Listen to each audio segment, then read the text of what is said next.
आज के इस क्लास में हम डाई नाइट्रोजन के बारे में बात करेंगे। ठीक है, नाइट्रोजन फैमिली का ये पहला मेंबर होता है, ठीक है, जो मॉलिक्यूलर फॉर्म में अवेलेबल होता है और ये जो है N2 के फॉर्म में अवेलेबल होता है। ठीक है, जिसे हम डाई नाइट्रोजन भी कहते हैं। मैं इसको थोड़ा सा साइड कर लेता हूँ ताकि इसे जो इसमें लिखा है। ठीक है, क्या क्या बोला मैंने कि ये जो डाई नाइट्रोजन होता है ये जो है N2 के फॉर्म में अवेलेबल होता है। कैसे? ये N2 के फॉर्म में, इसे हम बोलेंगे डाई नाइट्रोजन। दो नाइट्रोजन यानी कि एक नाइट्रोजन दूसरे नाइट्रोजन के साथ में इस तरीके से ट्रिपल बॉन्ड में क्या होते हैं, कनेक्टेड होते हैं। ठीक है, और इसे प्राप्त करने के लिए जो है यानी कि बल्क में अगर हमें इसे प्राप्त करना होता है डाई नाइट्रोजन को, तो यहाँ पर क्या किया जाता है, उसे लिक्विफिकेशन और डिस्टिलेशन के प्रोसेस से प्राप्त करते हैं। बेसिकली जो नाइट्रोजन होते हैं हमारे वायुमंडल में 78% तक अवेलेबल होते हैं, है ना। तो जो नाइट्रोजन होते हैं वो हमें प्राप्त होते हैं जब इंडस्ट्रियल रूप में, है ना, औद्योगिक रूप से जब हम इसे प्रोड्यूस करते हैं तो ये हमें लिक्विड नाइट्रोजन के फॉर्म में मिलता है, जिसका जो बॉइलिंग पॉइंट होता है वो होता है, यानी कि बॉइलिंग टेम्परेचर होता है 77.2 केल्विन। ये इस टेम्परेचर पर क्या होते हैं, डिस्टिलाइजेशन होते हैं, नहीं आश्रित हो जाते हैं। और जैसे ही हम इसका आसवन करते हैं तो वहां पर जो ऑक्सीजन है, ठीक है, वो 90 केल्विन टेम्परेचर तक शेष रह जाता है। मतलब ये कह सकते हैं कि हम जब इसे एक्सट्रैक्ट करते हैं तो नाइट्रोजन जो है आश्रित हो जाता है और ऑक्सीजन जो है वहां पर बच जाता है। ठीक है, अब लैब में हम इसे कैसे प्राप्त कर सकते हैं, तो उसके लिए यहाँ पर बताया गया है, ये जो अमोनियम क्लोराइड है उसको जो है सोडियम नाइट्रेट के साथ, नाइट्राइट के साथ में क्या करते हैं, अभिक्रिया कराई जाती है। ठीक है, अब सोडियम नाइट्रेट के साथ जब अभिक्रिया करता है तो नाइट्रोजन गैस बनता है और जल और सोडियम क्लोराइड लवण का फॉर्मेशन करता है। तो कैसे होता है, तो इसको थोड़ा सा हम समझ लेते हैं। यहाँ पर जैसे ये हो गया आपका NH4Cl, ठीक है, NaNO2, ठीक है, ये जो है एक्वा, ये भी एक्वा कंडीशन में, तो इसके रिएक्शन कराते हैं। अब कैसे हो रहा है ये, ठीक है, तो यहाँ पर जो है सबसे पहले तो हम N2 का फॉर्म निकालेंगे। क्या निकाल देंगे, N2 निकालेंगे। ठीक है,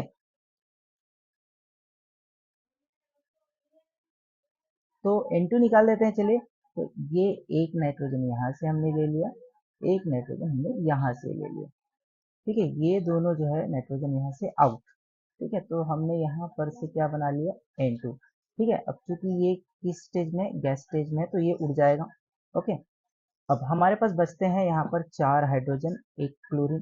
तो यहाँ पर जो है सोडियम और क्लोरीन, ठीक है, इसको मैं थोड़ा सा ऑरेंज, चलिए ठीक है, ये जो है सोडियम और हमारा जो क्लोरीन है ये निकल जाएगा NaCl के फॉर्म में। ठीक है, अब हमारे पास बचा क्या है, 4 हाइड्रोजन। ठीक है, कितने हाइड्रोजन, 4 हाइड्रोजन, तो 4 हाइड्रोजन को हम ऐसे लिख सकते हैं। ठीक है, अब उसके अलावा यहाँ पर जो है 2 ऑक्सीजन बचे, एक और ये दो, तो O2 के फॉर्म में। तो जल बनाने के लिए हमें एक 2 हाइड्रोजन और एक ऑक्सीजन की रिक्वायरमेंट होता है। तो यहाँ पर हमारे पास 4 हाइड्रोजन और 2 ऑक्सीजन है, तो ये कैसे हो जाएंगे, जो है जल के 2 मॉलिक्यूल्स को क्या करेगा, फॉर्मेशन करता है। तो अल्टीमेटली हमें क्या मिलता है यहाँ पर, देखो नाइट्रोजन गैस बनेगा, जल बनेगा 2 मॉलिक्यूल्स ये, ठीक है, और आपका लवण बनता है सोडियम क्लोराइड, ये कुछ इस तरीके से। तो इस तरीके से जो है जब हम लैब में डाइनाइट्रोजन बनाने के लिए अमोनियम क्लोराइड और सोडियम नाइट्राइड को मिलाते हैं तो नाइट्रोजन गैस हमें प्राप्त होता है। ठीक, अब इसी तरीके से यहाँ पर देख सकते हैं, इसमें थोड़ी बहुत मात्रा में अशुद्धि अवेलेबल होती बताया गया है। ठीक है, किसका, NO और नाइट्रिक एसिड का। ठीक है, ये सभी भी बन जाते हैं। तो यहाँ पर क्या करते हैं, इसकी अशुद्धियों को दूर करने के लिए, ठीक है, पोटेशियम डाइक्रोमेट का हम प्रयोग कर लेते हैं, जो सल्फ्यूरिक एसिड के जलीय विलयन में हम क्या करते हैं, प्रवाहित करते हैं, और इसकी अशुद्धि क्या हो जाती है, दूर हो जाती है। ठीक है, तो यहाँ पर हम इसे क्या करते हैं, गर्म करते हैं और हमें प्राप्त हो जाता है नाइट्रोजन गैस से। मतलब एक तरीके से कह सकते हैं ये, इसमें कुछ मात्रा में अशुद्धि इंप्यूरिटीज अवेलेबल हो जाती हैं।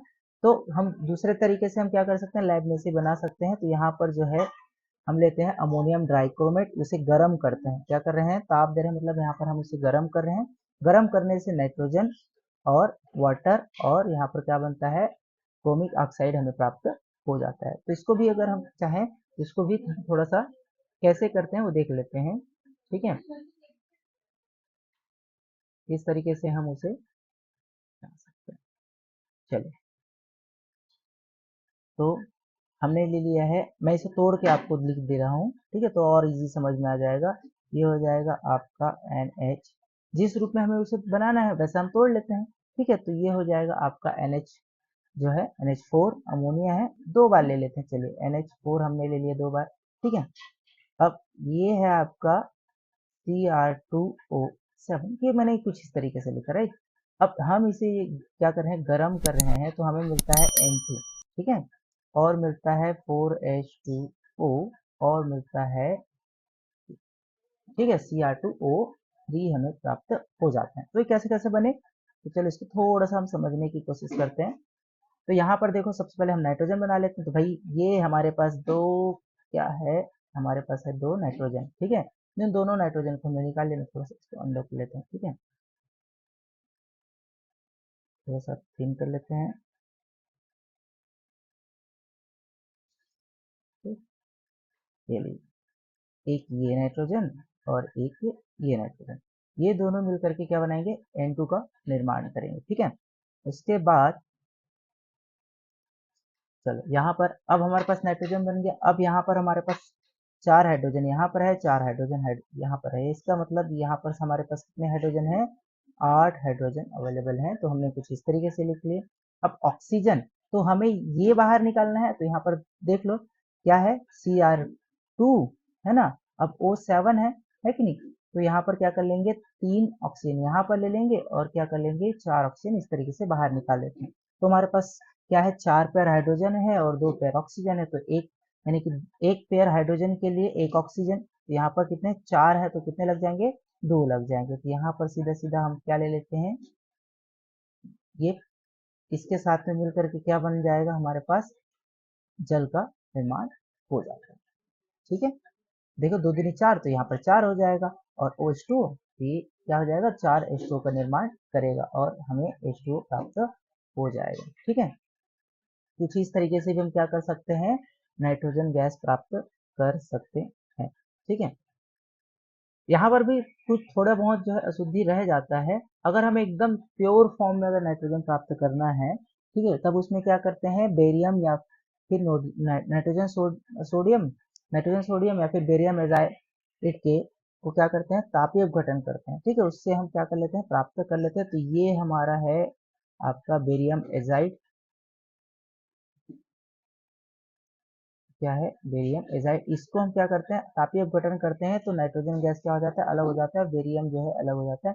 तो ये क्या होता है, काफी प्योर टाइप के जो है हमें नाइट्रोजन गैस प्राप्त होते हैं, जो क्या होते हैं, डाई नाइट्रोजन होते हैं, N2 के फॉर्म में हमें प्राप्त हो जाते हैं। प्रॉपर्टीज की बात करें तो यहाँ पर इसके जो गुण हैं,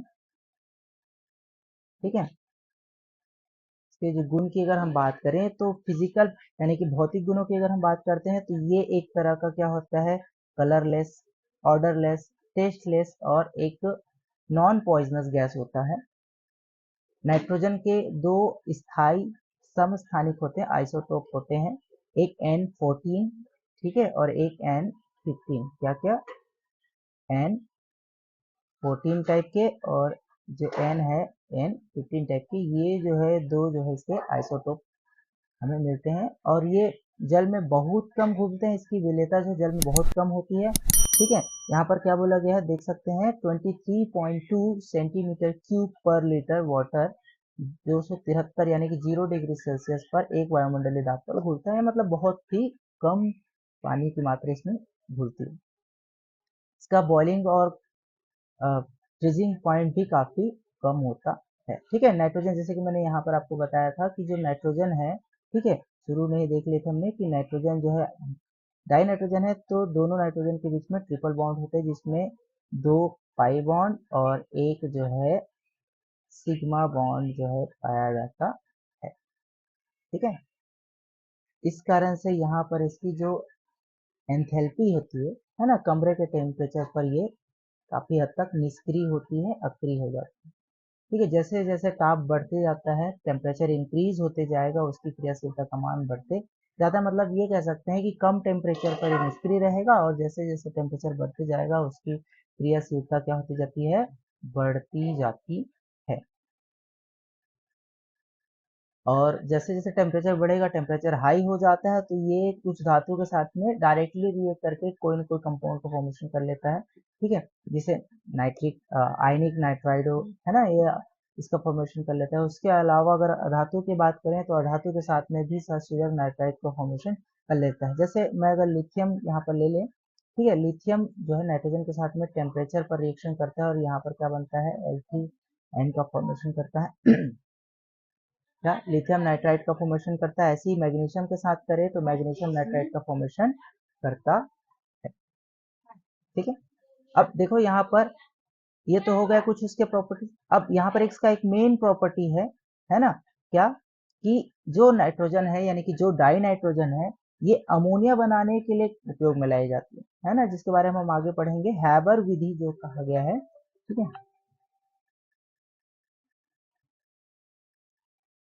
हैबर विधि में हम क्या करेंगे, ठीक है, अमोनिया का फॉर्मेशन पढ़ेंगे आगे चल करके। तो यहाँ पर हैबर विधि में अमोनिया के बनाने के लिए क्या होता है, नाइट्रोजन का उपयोग किया जाता है।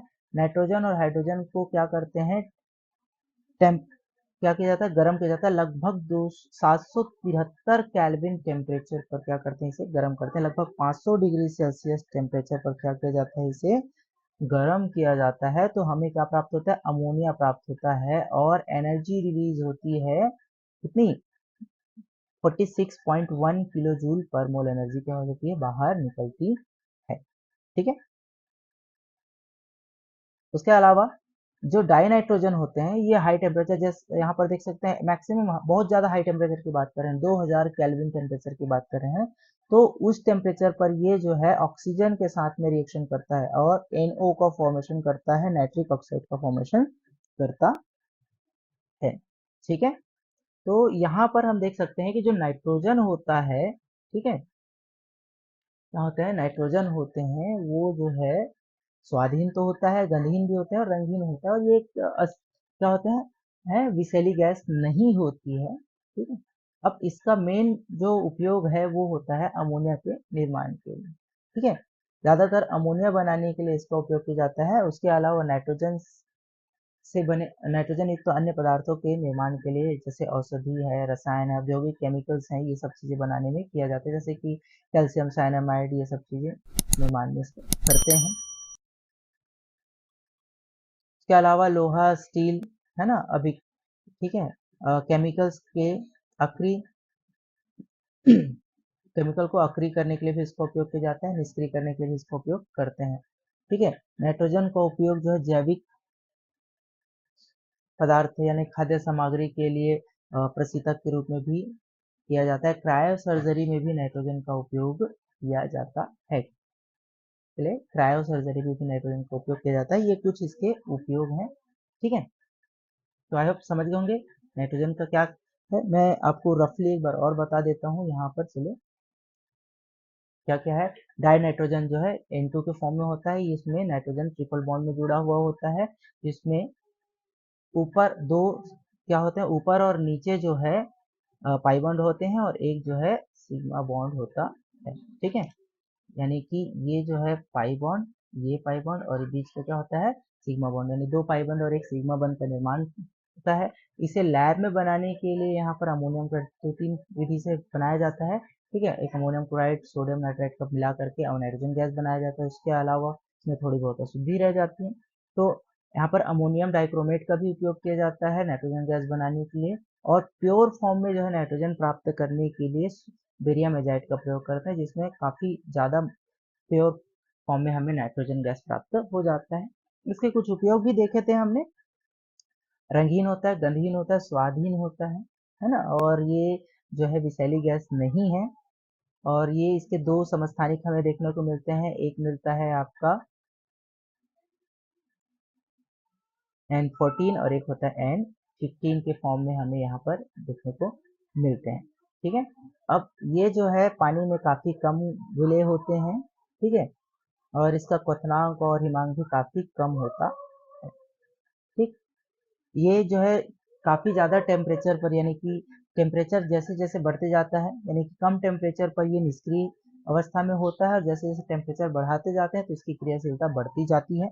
और टेम्परेचर इंक्रीज करने से धातु के साथ में और अधातु के साथ में अभिक्रिया करके क्या बनाता है, यौगिक का निर्माण करता है, संयुक्त उत्पाद बनाता है। जैसे लिथियम के साथ में लिथियम नाइट्राइड बनाएगा, मैग्नीशियम के साथ में मैग्नीशियम नाइट्राइड बनाता है। ठीक उसी तरीके से नाइट्रोजन जो है, ये तो धातु के साथ हो गया। अब अधातु के साथ में करते हैं तो नाइट्रोजन जो है हाइड्रोजन के साथ में अभिक्रिया करके अमोनिया गैस का फॉर्मेशन करता है, ठीक है, जिसका काफी ज्यादा इंडस्ट्रियल यूज होता है। उसके अलावा ऑक्सीजन के साथ में मिलकर के नाइट्रिक ऑक्साइड का भी फॉर्मेशन करता है। तो ये जो है इसके कुछ केमिकल रिएक्शंस थे, और यहाँ पर इसका उपयोग भी हम यहीं पर और भी देख सकते हैं। अमोनिया और नाइट्रोजन युक्त औषधि और औद्योगिक केमिकल्स बनाने में इसका उपयोग किया जाता है, ठीक है, खाद्य पदार्थों के प्रशीतक में और क्रायो सर्जरी में भी हम इसका उपयोग करते हैं, ठीक है। चलो आगे चलते हैं।